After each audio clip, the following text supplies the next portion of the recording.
Here we have question 7 from the 4th of June GCSE Higher Tier Booklet 2. So let's look at the question. The diagram shows a right angle triangle and a quarter circle.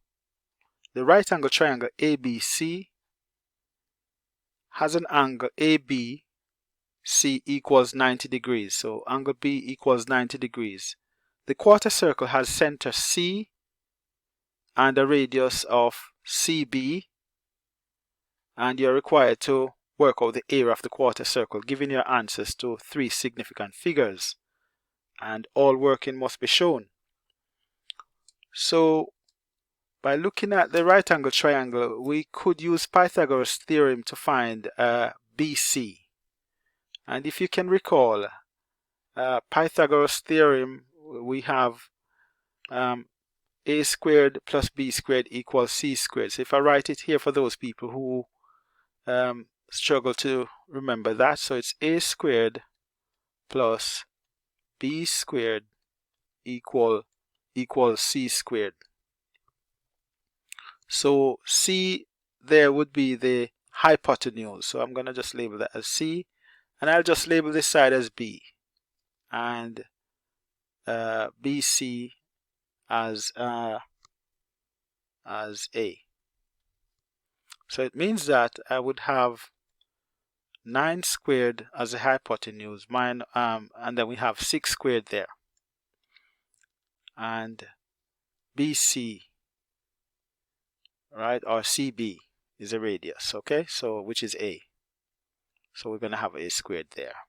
Remember, B or CB squared is the same thing as A squared.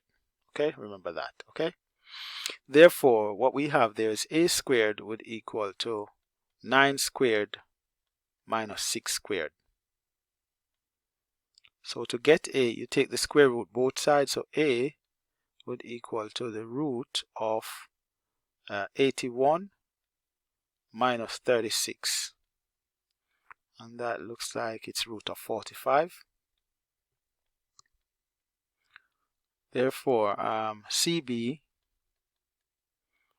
the length of CB would be the root of 45. So we have enough information now to work out the area of the quarter circle.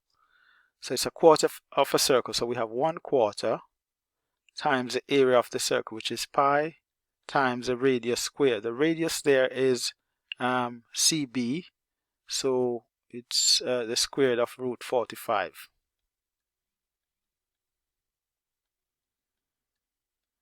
And let's input this in our scientific calculator.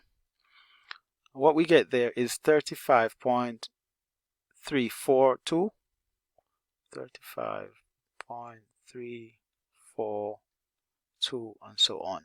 Now to 3 significant figures, you count from the 3 here, 1, 2, 3. If this number was bigger than 4, so from 5 up, then you would have increased this.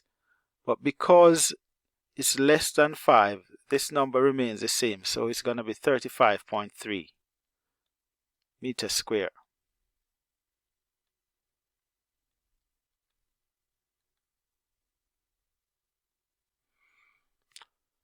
So here ends question 7.